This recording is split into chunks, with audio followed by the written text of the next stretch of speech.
She was only 6 years old, too young to know the language of bruises, too small to carry secrets carved in silence.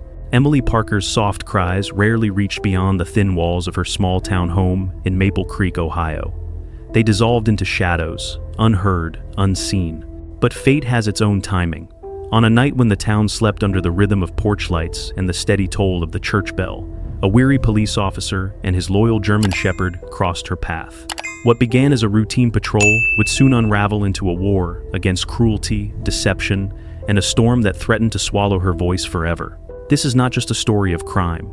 It is a story of courage, of redemption, and of the unbreakable bond between man, dog, and child. Maple Creek wore its pride like chipped paint on a picket fence. On the surface, it was a place where neighbors waved, kids rode bikes till dusk, and Mrs. Harper's classroom smelled of chalk, dust, and cinnamon gum. Yet beneath the quiet order, shadows hid in plain sight. Emily carried those shadows. Thin, almost breakable, with tangled hair the color of damp soil, she moved through the world as if apologizing for existing. Her gray eyes, too wide for her small face, carried storms too heavy for a child. In art class, where other children painted pumpkins and falling leaves, Emily painted a crooked house engulfed in smoke. Black plumes twisted skyward. "They're not birds," she whispered when Mrs. Harper asked. "It's smoke." The teacher's heart clenched. Everyone in town knew about the fire, the one that had taken Emily's parents and left her in the care of her aunt, Margaret Collins, and her uncle Victor. To outsiders, they were polite, measured, always smiling. But Mrs. Harper had begun to notice the details. The missing lunches, the worn clothes, the silence that seemed to bind Emily tighter each day. Margaret was elegant but cold, her hair wound into a severe bun, her voice laced with brittle words like discipline and structure. Her smiles never touched her eyes. Victor was her opposite, large, scarred, and dangerous. His boots echoed like iron against every floor he crossed. His stare was a gate slammed shut. That afternoon, as dismissal rang, Emily lingered by the door. Mrs. Harper slipped her an orange, hoping for a smile. Instead, the girl tucked it away like contraband. Outside, Victor leaned against his rusting truck, arms folded, jaw set against the setting sun. "Let's go," he barked, yanking the door open. Emily froze. When she hesitated, his hand shot forward, gripping her arm. The sleeve slid back, revealing purple bruises, finger marks pressed deep into her skin. Mrs. Harper gasped, a hand to her mouth. Before she could step forward, a sound cut the air, a low growl. A German shepherd stood a few yards away, amber eyes locked on Victor, muscles coiled, teeth bared. At his side, a uniformed officer moved into view. Victor's grip tightened. For a moment, the world stilled. The teacher's heart pounding, Emily trembling, the officer's hand inching toward his holster. Then, in one reckless motion, Victor shoved Emily behind him and squared off with the officer, his voice a snarl. "She's mine, and nobody's taking her." The dog surged forward, the air thick with tension because, in Maple Creek, the battle for Emily Parker had just begun. His coat was black and tan, his chest broad, his ears pricked like sharpened spears. He was 6 years old, trained and disciplined, with a faint scar on his shoulder that hinted at past battles. His name was Ranger. Beside him walked Officer Michael Harris, a 42-year-old policeman with the steady carriage of a man used to carrying burdens. He was tall, lean, but strong, his uniform pressed, his badge gleaming. His blue eyes held lines of loss. His wife and daughter had been killed years ago in a car accident, and his face bore the kind of weathered honesty that made people trust him instinctively. His blonde-brown hair was cut short, his chin shadowed with stubble, the mark of long shifts and little sleep. "Afternoon," Michael said evenly, approaching the curb. "Everything all right here?" Victor turned, his grip still tight on Emily's arm. "We're fine. Family business. Is she your daughter?" Michael asked. "My niece," Victor said, curtly. "We're late." Ranger stepped forward, nostrils flaring, the growl deepening. Michael's hand brushed the leash, steady but firm. He had seen enough in the half-hidden bruises, and the fear etched into Emily's eyes. "Sir," Michael said carefully, "please, let go of the child." Victor's mouth curled, not in a smile, but a threat. Still, under the eyes of the officer and the bared teeth of Ranger, he released her arm. Emily stumbled, clutching her. Backpack tight. "She's coming with me," Victor muttered, shoving her toward the truck. Michael made a note in his pocketbook, memorizing every detail. The bruise, the hesitation, the way Emily shrank under her uncle's shadow. Victor slammed the truck door. Emily sat inside, small and silent, like smoke, trapped in glass. The engine growled, and they drove off. Mrs. Harper exhaled, shakily. "You saw that?" she said to Michael. "I did," Michael replied, eyes narrowing after the retreating truck. "I'll file a report, and I'll be back." Ranger pressed against his leg, amber gaze still fixed on the direction Emily had gone. Michael gave the dog's shoulder a firm pat. "Good boy, we've got work to do." The Maple Creek bell tower chimed, the hour, and children still laughed on the playground. The town carried on, unaware that a storm was already gathering. Michael Harris drove his patrol car back toward the station, but his mind wasn't with the traffic lights or the hum of the engine. It was with the small, gray-eyed girl in the truck. He could still see her face pressed against the glass, her shoulders curled in, her lips sealed shut, like she had learned that silence could be armor. He had seen those eyes before years ago in the desert, halfway around the world. Michael had been part of the military, police.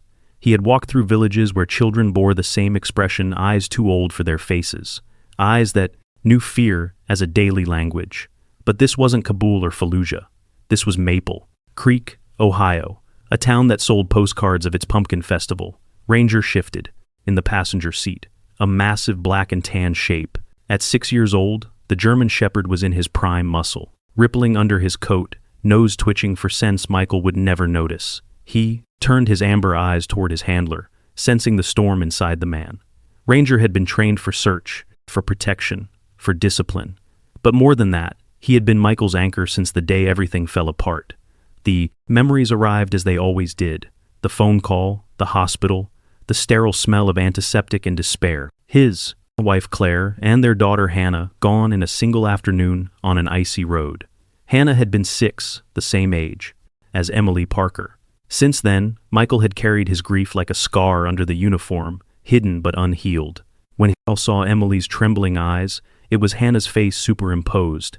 That was why his voice had caught, why Rear's growl had seemed to echo his own heartbeat.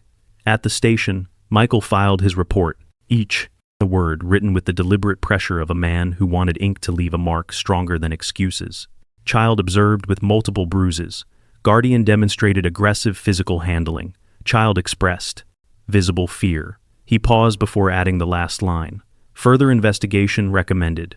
Detective Paul Jenkins, a stocky man in his 50 seconds, with a bald head and a mustache that looked like it belonged in the 1,970 seconds, leaned over Michael's shoulder. Jenkins had been with Maple Creek PD long enough to know when trouble was real and when it was. Paperwork. "You think Collins is hitting her?" Jenkins asked, chewing on a toothpick. "I don't think," Michael replied. "I saw the bruises. I saw the fear," Jenkins grunted. "Problem is, without a complaint or a doctor's report, all we got is suspicion. The system needs evidence." Michael knew he was right. Still, Rare's bark replayed in his head, the sound of instinct. Dogs didn't lie. That night, Michael returned to his modest home on the edge of town. The house was plain, 2 bedrooms, one always empty. The living room walls were bare, except for a single photo. Claire, with her bright auburn hair. Hannah, with her missing front tooth.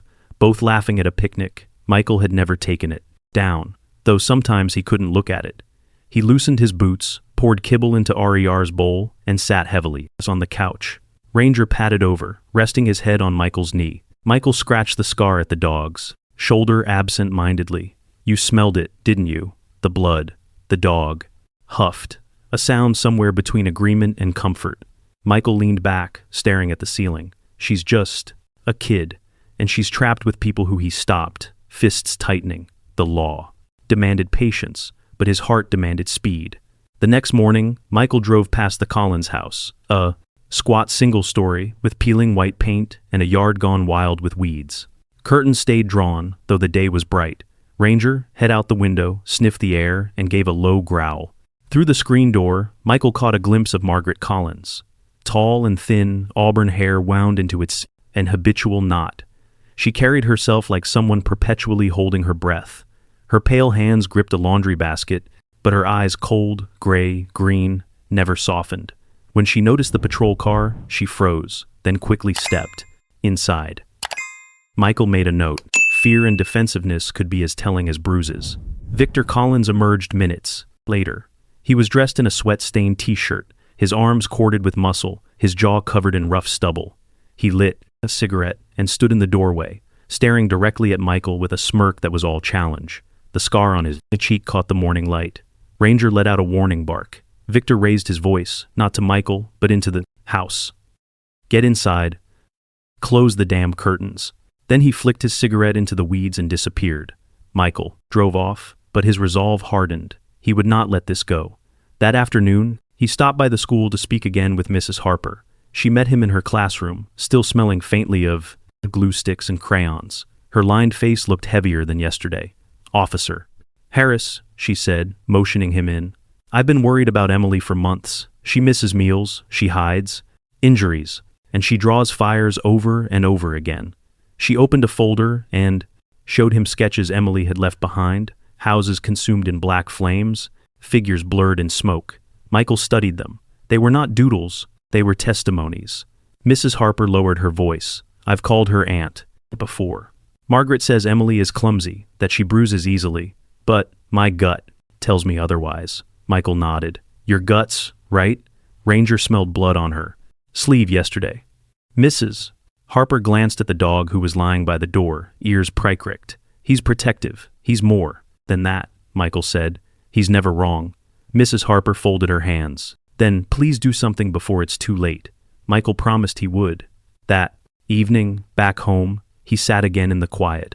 Ranger sprawled at his feet, paws twitching in a dream. Michael stared at the family photo on the wall. Hannah's smile cut through him like glass. "I couldn't save you," he whispered to the photo. "But maybe I can save her." Rares's ears flicked as if he had heard and agreed. From that moment, Michael's decision was sealed. He would investigate Victor and Margaret Collins. He would follow every lead, document every mark, and gather the proof the system demanded. He would not let Emily Parker become another silent casualty. And it had all begun with one look, those lost, trembling eyes staring back at him like a plea. The Collins house sat on a corner lot, where weeds grew waist-high and the paint peeled in tired strips. Behind its drawn curtains, the world darkened too early, as though the sun itself had been banished. Beneath that house, in a damp basement divided into two makeshift rooms, lived Isabella Morales. She was 72, a Guatemalan immigrant who had fled a civil war, only to end up in this quieter, lonelier battlefield. Isabella's body was small and bird-like, with knobby wrists and thin legs that HEHD whenever the Ohio winter arrived too soon. Her face bore the etchings of decades-deep lines along her mouth, crow's feet that spoke of both laughter and grief. Her hair, once black as obsidian, was now a silver braid wrapped into a loose bun.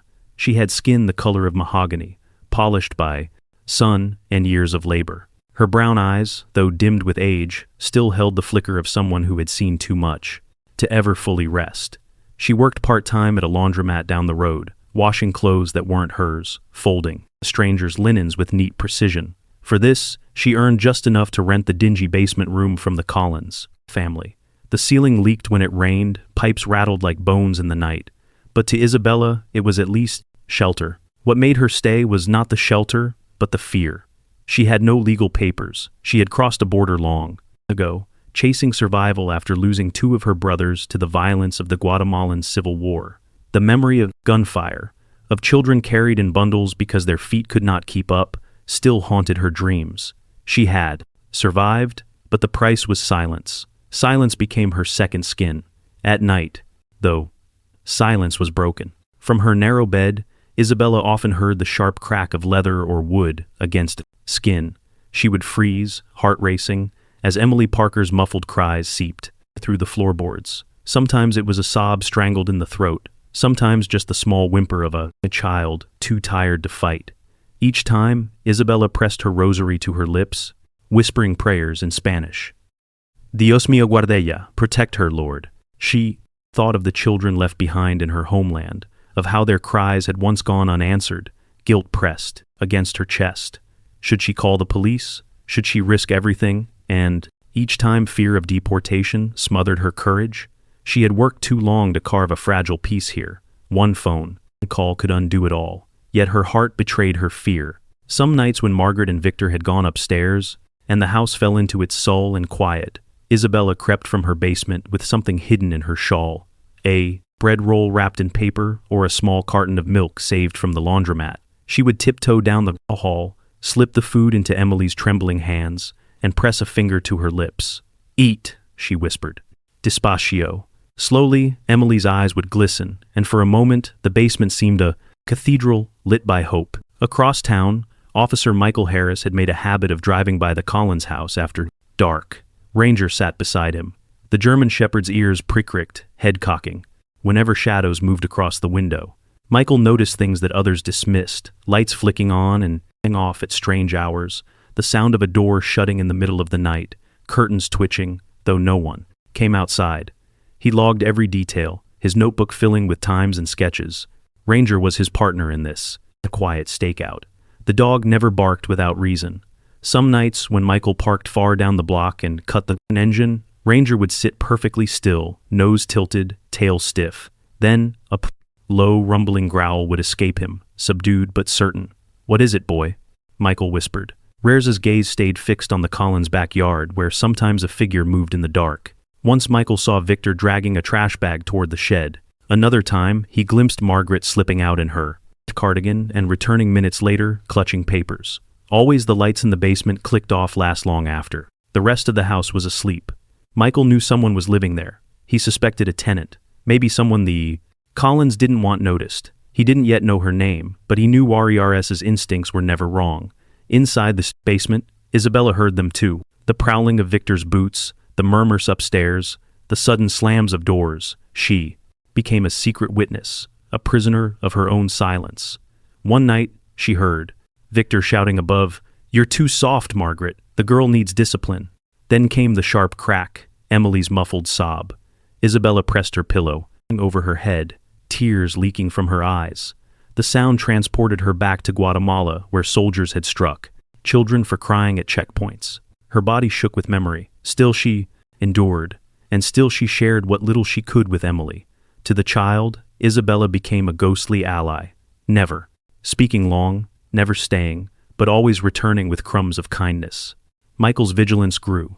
He adjusted his routine so that he circled the Collins Street at midnight, his headlights off, trusting Rear's sharper senses. More than once, the dog's ears flicked, warning him seconds before a figure moved in the shadows. One night, Michael saw a light flicker in the basement window. It blinked on, then off, like a code. Inside, Isabella was awake, whispering prayers by candlelight, unaware that her fragile hope was signaling to someone outside. Michael jotted another note in his book. Basement occupied. Investigate. Tenant Ranger gave a short bark sharp enough to cut through the night. Michael hushed him gently, eyes still locked on the dark house. Something inside him told him that the woman in the basement might hold answers, and that Emily Parker's life depended on finding out what those answers were. And Ranger, faithful as ever, growled softly. Again, his body taut like a bowing, warning that danger moved inside the Collins house. The police report on the Parker fire had always sat uneasily in Michael Harris's mind.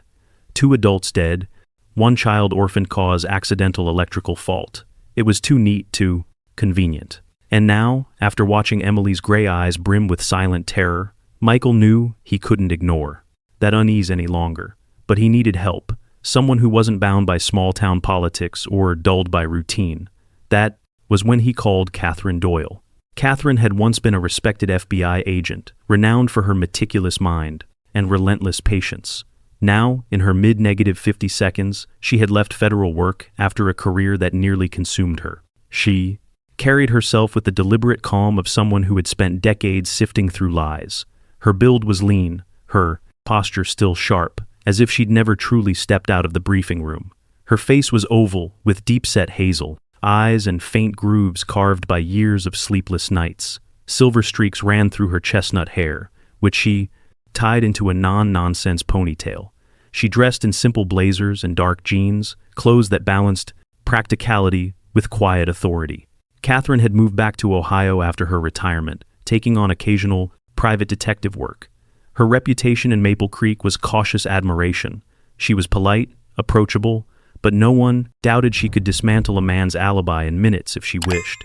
When Michael reached out, she listened, silently, tapping her pen against a yellow legal pad.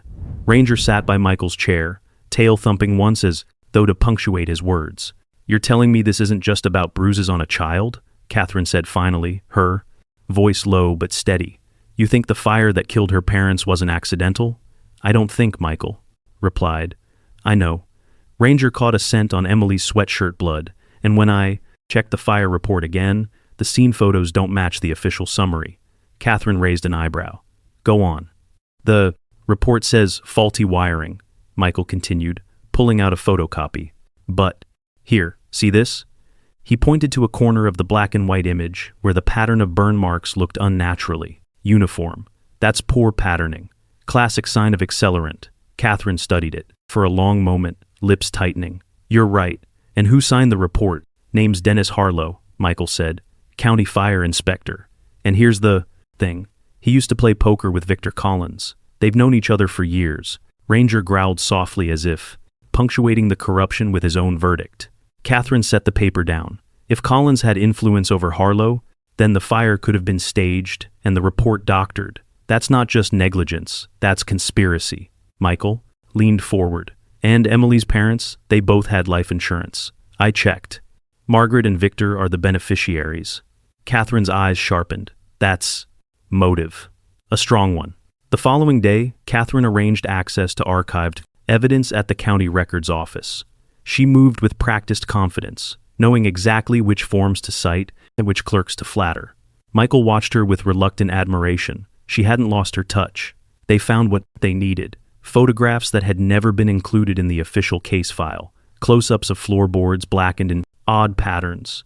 Chemical test results with faint traces of an accelerant. A section of the report stamped inconclusive, but crossed out and replaced with accidental. Catherine snapped photos with her phone. "This isn't sloppy work. This is deliberate cover-up." Michael clenched his jaw, which means Emily's parents didn't just die in a fire. They were murdered.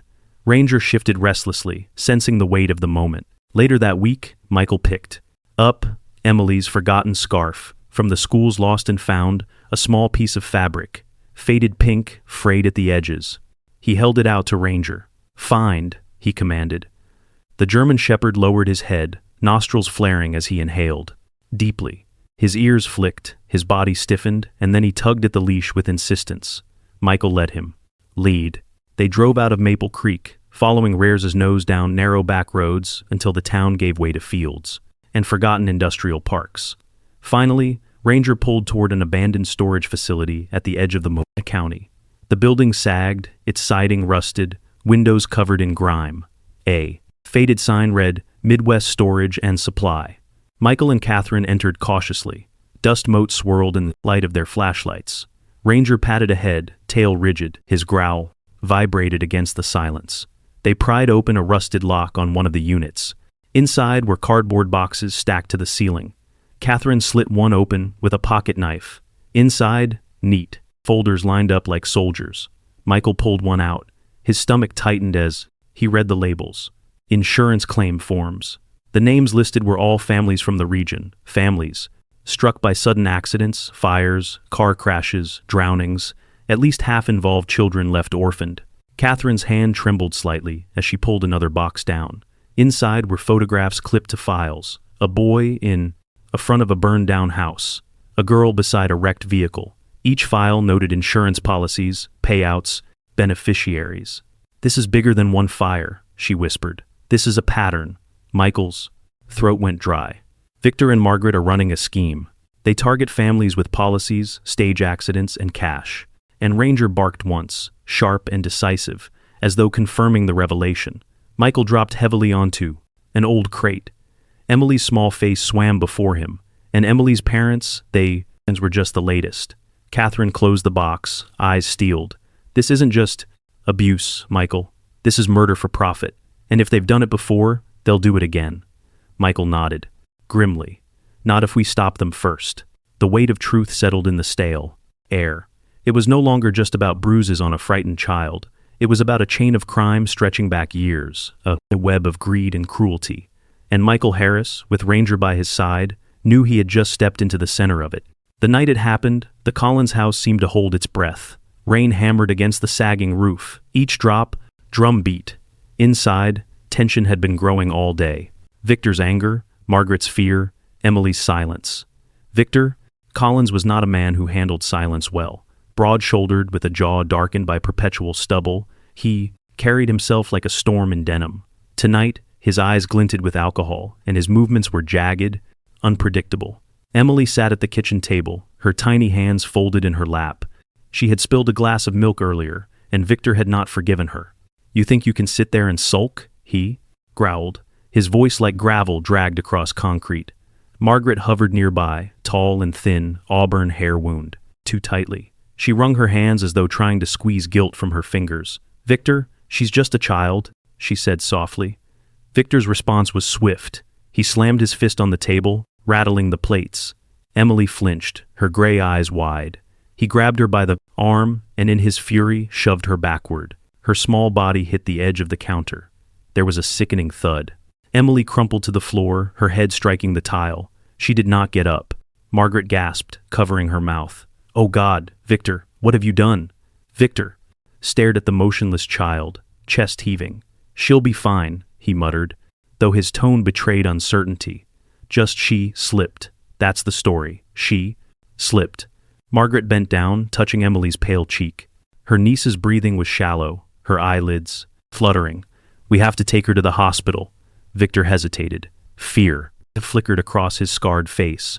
He was a man who had cheated insurance companies and covered murders, but hospitals meant questions, doctors meant records. But Emily stirred faintly. A whisper of life. Margaret rose, her voice shaking. "If she dies here, they'll hang us both. We're taking her now." Victor cursed, but didn't stop her. Margaret lifted Emily's limp form into her arms, her cardigan soaking through with rain as she rushed to the car. At Maple Creek General Hospital, the fluorescent lights hummed with indifference. Nurse Angela Monroe, on duty that evening, was the kind of woman whose sharp eyes missed little. She was in her late 30s with curly brown hair, pulled into a loose bun and skin the color of warm sand. Her voice was brisk but kind, her movements efficient. Patients knew she was tough but fair. Children liked her because she always kept candy in her pocket. When Margaret staggered in, Emily cradled against her chest. Angela sprang into motion. "What happened?" she demanded, signaling for a gurney. She slipped," Margaret stammered. "Fell down the stairs." Angela's eyes narrowed. She examined the child, noting the deep bruise on her temple, the older marks along her arms and back. The injuries did not align with a simple fall. "She needs a CT scan." "Now," Angela ordered, waving for attendants. Emily was wheeled down the hall, her small form dwarfed by hospital sheets. Angela turned back to Margaret, her tone clipped. "Where exactly did she fall?" Margaret's pale face twitched. The staircase. She's clumsy. Always. That has been." Angela didn't believe it. Years of nursing had trained her to recognize stories stitched together with lies. Meanwhile, in the waiting area, a figure shifted nervously in a plastic chair. Isabella Morales, her shawl wrapped tightly around her fragile frame, had followed when she saw Margaret rush out with Emily. She had told herself she came only to make sure the child lived, but the truth pressed, heavy on her tongue. Her face, dark and weathered, glistened with tears. She had heard too much, seen too much. Tonight, fear bent beneath conscience. Angela noticed her. "Ma'am, do you know this child?" Isabella's lips trembled. For a moment, silence held her captive, but then she saw Emily being wheeled away, an oxygen mask pressed to her tiny face. "The dam broke."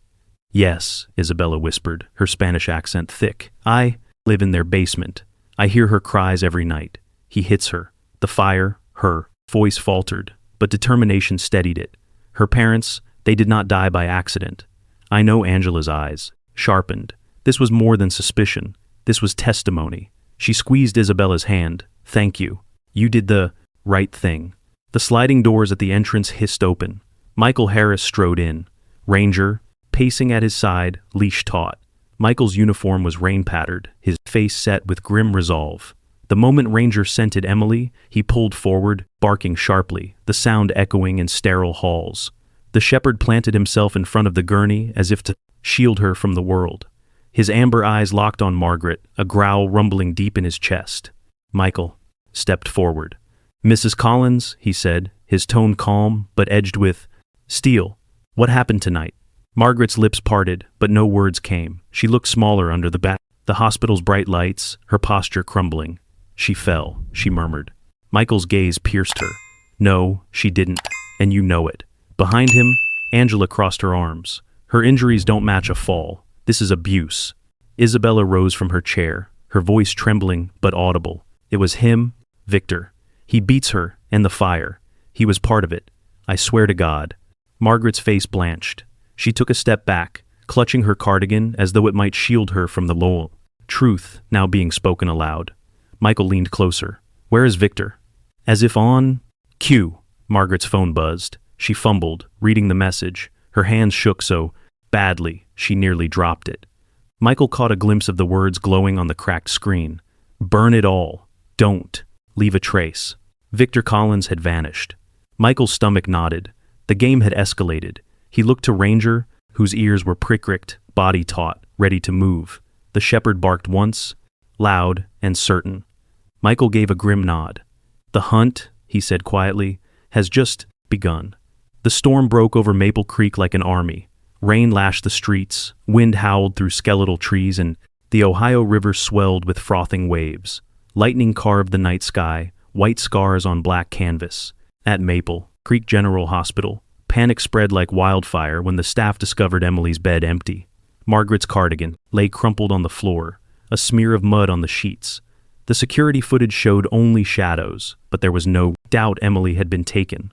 Michael Harris's jaw tightened as he watched the grainy recording. Beside him, Ranger paced, hackles raised, nose lifting toward the rain-soaked air as though he could already catch Emily's scent. She's with them, Michael muttered. Victor's not running. He's hiding her. Catherine Doyle, standing at his side in her dark trench coat, adjusted her glasses. Her hazel eyes reflected both fury and control. If I were him, I'd take her somewhere no one would look. Somewhere he already stashed his secrets. And she was right. Hours. Earlier in Margaret's dropped phone, Michael had found Victor's last message. Burn it all. Catherine tapped her pen. Against her notebook, voice cutting through the storm. There's only one place big enough to hold evidence. Money and a hostage. That old paper mill by the river. Michael's heart thudded. Then that's where we're going. The paper mill had died decades ago, its chimneys like broken teeth against the sky. Now it loomed over the river. Windows shattered, walls streaked with rust. Rain pounded the corrugated roof, leaking through cracks like tears. The wind carried the stench of mildew, oil, and something sharper, fear. Inside, Margaret huddled near the main hall, her cardigan soaked, auburn hair plastered to her pale face. Her hands trembled as she stuffed files into a duffel bag. Shelves sagged under the weight of binders, insurance forms, and photographs. The walls themselves were plastered with images, dozens of children, some smiling, some unsmiling, all tagged with dates and clip notes. Emily, pale and terrified, sat bound to a chair, her wrists tied with nylon cord. Her gray eyes darted toward the walls, then down again. Margaret whispered, her voice fractured. Victor, please, this has gone too far. Victor Collins stood in the shadows, tall and menacing. A screwdriver clenched in his hand like a blade. Rainwater dripped from his stubble, his scarred face twisted in rage. Too far? You think we got this far by stopping? Those kids, those payouts. We built everything on this. We don't stop. He stepped closer to Emily, his shadow swallowing her. Small form. If she talks, we're finished. Margaret's voice broke. She's just a child. Victor snapped his head toward her, eyes blazing. So were the others. Outside, headlights cut through sheets of rain. Michael's cruiser slid, to a halt on the gravel path, tires spitting mud. He and Catherine stepped out, flashlights slicing through the storm. Ranger leapt into the wet ground, body taut, ears pricked. He growled, pulling toward the mill. Catherine adjusted the strap of her satchel, her blazer soaked through, but her posture unyielding. If he's cornered, he'll fight. Michael loaded his sidearm, wincing at the memory of Hannah's face, the daughter he could not save. He glanced at Ranger. Not this time. They advanced. Rain blinded. Wind screamed, but the dog pressed ahead like a compass, forged of loyalty. Inside the mill, lightning illuminated the grotesque collage on the walls. Catherine gasped, as her flashlight swept over the photos. My God, all those missing children. Michael's gut churned. It's worse than we thought. Then came the cry. Emily's muffled sob echoing from below. They raced toward the stairwell, boots clanging against rusted iron. In the basement, Victor crouched by Emily, the screwdriver poised an inch from her neck. His face gleamed with sweat and rain, his jaw clenched. One more step, and she bleeds. Michael froze, his flashlight beam catching Victor's wild eyes. Catherine steadied her breath, her gaze locked on the duffel bag Margaret clutched. The strap had torn. A small USB drive slid from the pocket, clattering onto the floor. Margaret gasped, reaching down, but her fingers shook too badly to pick it up. Victor's roar filled the basement. "Margaret, don't just stand there. Burn it." But Margaret couldn't move. Her whole body trembled. Michael lowered his gun, slowly, voice calm, but unrelenting. "Victor, listen. This ends tonight. You've destroyed enough lives," Victor sneered. "What do you know about lives destroyed?" Michael's jaw tightened, pain flickering in his eyes. "I buried my daughter. I know more than you ever will." The storm outside cracked, thunder, splitting the air. Ranger, sensing the moment, lunged. With a feral growl, he launched himself at Victor, his teeth sinking deep into the man's wrist. The screwdriver clattered to the floor. Emily screamed as Victor howled, thrashing. Michael rushed forward. Victor swung wildly, striking Michael's shoulder with a heavy blow. Pain exploded, but Michael didn't stop. He grappled the larger man, pinning him against the wall as Ranger held fast. Catherine darted forward, grabbing the USB before it could be lost. Her hazel eyes burned with triumph. "Got it." Margaret collapsed to her knees, sobbing, the duffel bag spilling files across the concrete like broken confessions. Victor fought like a cornered beast, his scarred face twisted with hate. "You'll never stop it. Too many people, too much money." Michael forced him down, cuffing him even as blood trickled down his temple. His breath came ragged, his muscles trembling, but his resolve held. "It's over, Victor. For Emily, for all of them." The sirens came next. Maple Creek PD cars surrounding the mill, red and blue lights painting the rain. Officers stormed in, their shouts echoing. Emily's bonds were cut, and she stumbled forward. Michael caught her, pulling her close against his soaked uniform. She buried her face in his chest, her small body trembling. Ranger, panting heavily, stood by the door, chest rising and falling like a warrior after battle. His amber eyes scanned the shadows, guarding even now. Margaret sat, broken, hands limp, whispering apologies to no one. Victor, bloodied and cuffed, cursed into the storm. Michael cradled Emily tighter. "You're safe now," he whispered, though the words were more promise than truth. And outside the river roared, lightning flashing over. The mill walls, still plastered with faces children who had been voiceless for too long. But tonight, at last their story was breaking into light. The courthouse of Franklin County, Ohio, stood like a stone sentinel against the autumn wind. Its marble columns bore the scars of age, yet its steps carried the weight of countless verdicts. On this day, every creak of the oak doors seemed to echo with the breath of justice. Inside the courtroom brimmed with anticipation. Wooden pews polished by decades of nervous hands were filled with townsfolk, reporters, and officials. The air smelled faintly of varnish and old paper. At the front, Judge Robert Whitman presided, a man in his 60 seconds with a wide frame, thinning gray, hair, and bushy eyebrows that seemed to scowl perpetually. Beneath his stern exterior, however, lay a deep respect for truth. His heavy voice had delivered hundreds of sentences, but this case, this child had weighed on him. To his right sat the prosecution team, led by Assistant District Attorney Laura Greenfield. Laura was in her early 42s, tall and poised with sharp cheekbones and dark brown skin. She wore a navy suit that matched her measured confidence. Years of handling abuse and cases had carved resilience into her, but she never let it harden her compassion. When she looked at Emily, her expression softened, revealing the mother of 2 boys she kissed goodnight every evening. On the opposite bench, shackled and sullen, sat Victor Collins and Margaret Collins. Victor's broad shoulders slumped in chains, his scarred cheek catching the fluorescent light. His defiance had dimmed into bitterness. Margaret, her auburn hair unpinned and, limp, clutched a tissue with trembling fingers. Her pale face bore no trace of the rigid composure she once displayed. She seemed smaller, fragile against the gavel of justice. Michael Harris sat near the front, Ranger lying at his feet, the German shepherd's amber eyes calm yet watchful. RER's thick black and tan coat gleamed, brushed for the occasion, though the scar on his shoulder stood as reminder of battles past. Catherine Doyle sat beside Michael, her notepad resting neatly on her lap, though her eyes missed nothing. And there was Emily. She sat between Mrs. Harper and Isabella Morales, the two women forming a wall of safety around her. Emily wore a pale yellow dress, her hair combed neatly by Mrs. Harper that morning. She still looked small in the large wooden chair, but her eyes, gray and storm-worn, carried new light. She clutched a worn, stuffed rabbit, a gift from Isabella, its ear mended with careful stitches. When the trial began, Laura Greenfield rose, her voice clear and unwavering. "Ladies and gentlemen, today you will hear the story of greed, of cruelty, and of courage.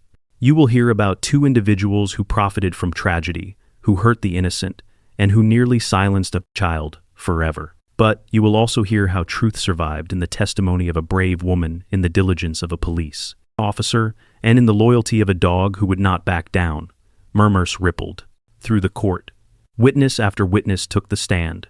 Angela Monroe, the nurse, described the injuries that contradicted Margaret's tale of a fall.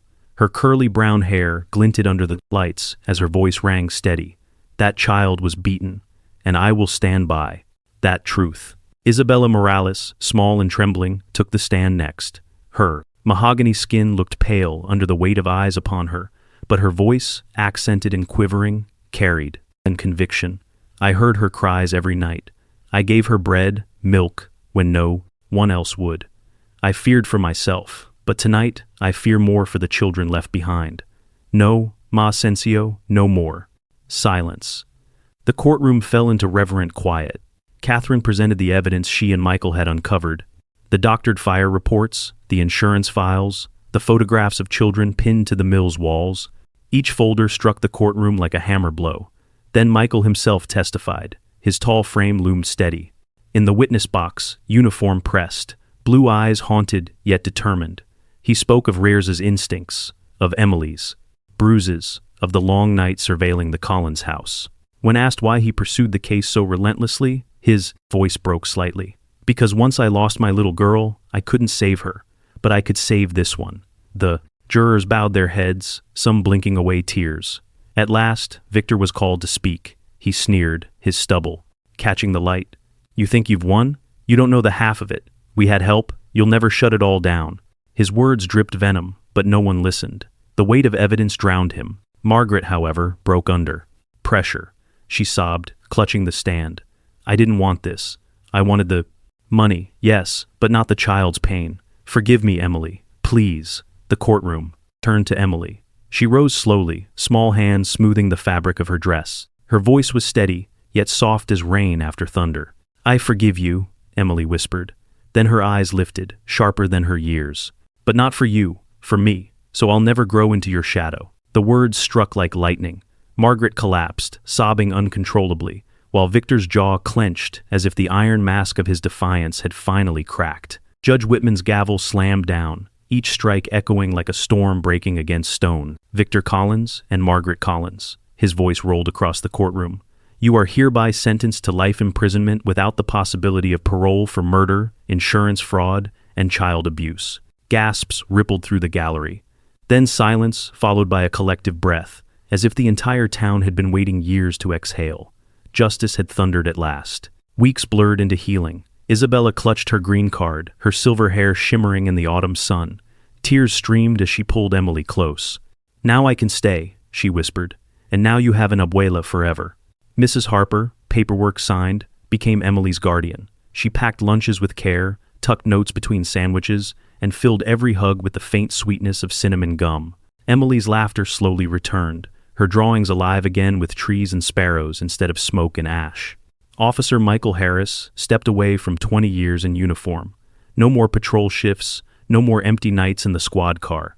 Instead, he chose the youth center, mentoring broken kids who reminded him of Emily. But Ranger, his loyal partner, remained by his side, guardian turned legend. On the courthouse steps, Ranger stood tall as a medal was draped around his neck. Applause swelled, children reaching to stroke his fur. His tail wagged in measured beats, amber eyes steady, as though he understood the weight of honor. And Emily, her small palms clapping furiously, grinned through tears. Yet fate still had one final note to play. One crisp autumn morning, The schoolyard rang with joy. Emily sprinted across the grass in her plaid jumper, stuffed rabbit bouncing in her backpack.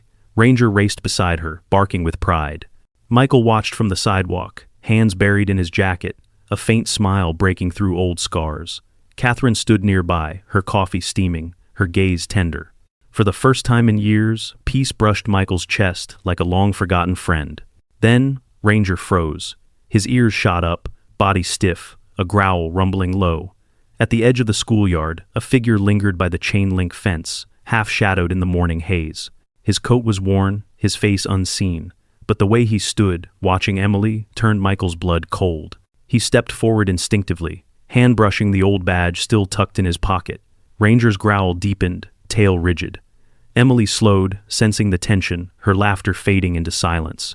Because sometimes peace is fragile, a candle flame against the wind, and though God's light had broken through once, storms always gather again. The story of Emily Parker was not an ending. It was a beginning, a reminder that vigilance, love, and courage must never sleep. And perhaps, the real battle was only just beginning.